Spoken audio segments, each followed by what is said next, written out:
Assalamualaikum warahmatullahi wabarakatuh.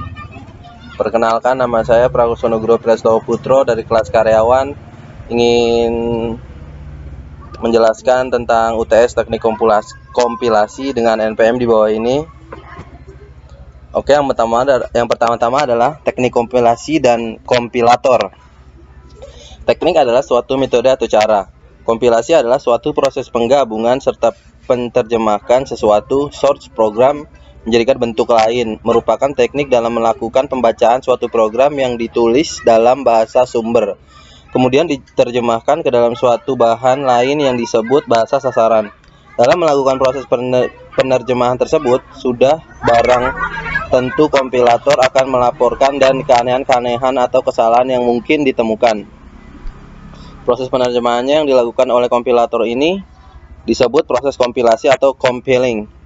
Kompilator atau compiler adalah sebuah program yang membaca suatu program yang ditulis dalam suatu bahasa sumber source language dan menerjemahkannya ke dalam suatu bahasa sasaran target atau target language.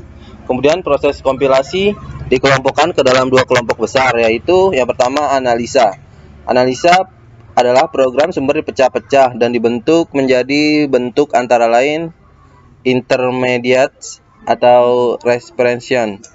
Secara umum, proses dalam tahap analisis terdiri dari 3 bagian, yaitu proses analisis leksikal, proses analisis sintaktik, proses analisis semantik.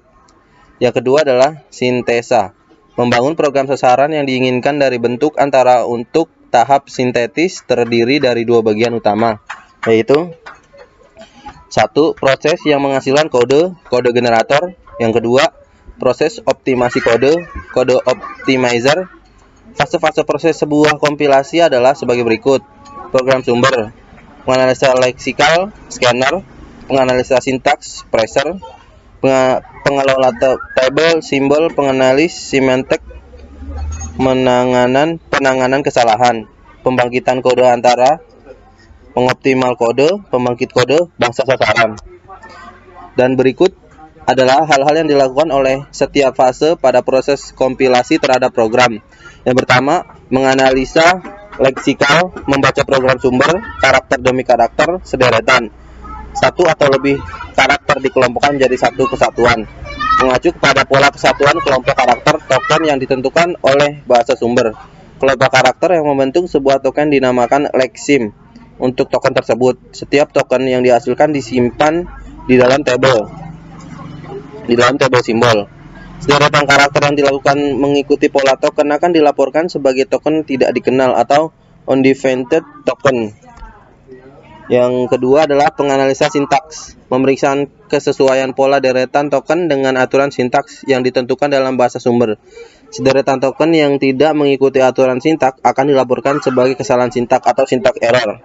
Dan yang ketiga adalah penganalisa semantik, memeriksa token dan ekspresi dari batasan-batasan yang ditetapkan. Batasan-batasan tersebut misalnya panjang maksimum token identifier adalah 8 karakter.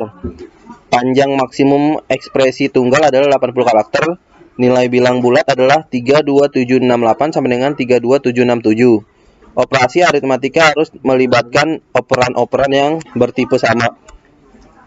Dan inilah contoh gambar fase-fase proses sebuah kompilasi. Yang pertama, program sumber, penganalisa leksikal, penganalisa sintaks, penganalisa semantik, pembangkit kode antara, pengoptimal kode, membangkit kode. Sebelumnya ada pengelola tabel dan penanganan kesalahan. Yang paling bawah adalah bahasa sasaran.